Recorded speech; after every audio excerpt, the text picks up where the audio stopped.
What's good, people? So it's the weekend and you're going to meet a lot of people. You're going to see people, you're going to pass by people, you're going to hear people talking if you leave your house.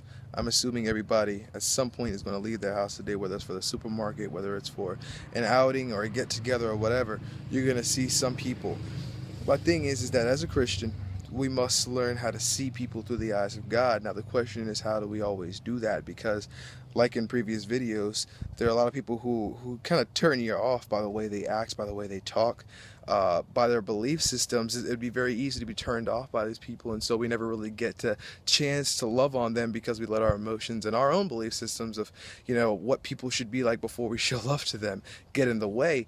And so, as I was leaving, the gym earlier, I came to a revelation. God has really been teaching me how to look up more, and I mean physically, and spiritually as well too, to keep my eyes more towards the sky, to look more towards the hills, not, like I said, not only spiritually, but actually looking up, because when I do that, I'm a very visual learner. I'm a very visual person, like a lot of people, and there's something linked with me looking towards the sky, because it is where I see that this is how I connect physically where my home is at, knowing that heaven isn't in this realm, but still looking towards the hills. The Bible makes a lot of reference about God being above and the heavens above.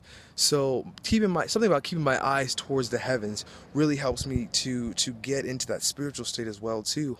The thing is that when it comes to seeing people through the eyes of God, the revelation I got is that when we look towards the hills, we're actually looking into a mirror. When it comes to people, we see God, we see people through the eyes of God by looking into the reflection that He's placed for us, the mirror that He's placed for us, and our reflection in God's mirror is completely different from our reflection in our own mirror or in the reflection of a window or something like that. God's reflection of us is founded and created and molded in how He's created us and how He sees us and what He wants for us. And so in order to see people through the eyes of God, we first got to put on that heart of love and allow God to really love through us, but to look to people with the light that God would look at a person. What you could even imagine thinking about people. Every woman you see is His daughter. Every man you see is His son, regardless of what they've done. Every person has a purpose. Will's got a purpose for everyone's life. There's so much to every living being on this planet.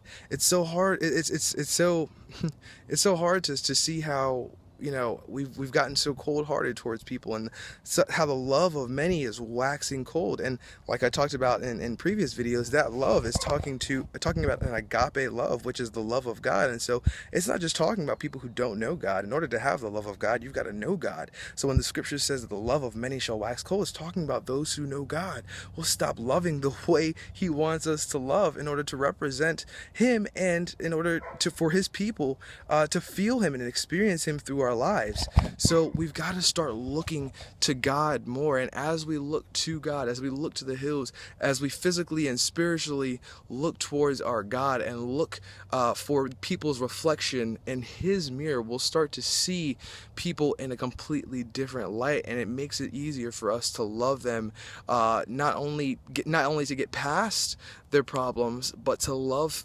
them so much that the deliverance starts to come, the healing starts to come. People become set free because of the love. I know love lifted me. I know love has set me free. Like I said, obviously we know about Jesus Christ and what He's done. That's the biggest act of love. But even after that, how He continually works with me and molds me, something huge. So just wanted to encourage you. I hope you are blessed by this. I hope it ministers to someone. Share it if you don't want the message to spread. If you like the video, like it, and leave some comments below. I'll see you later. Peace.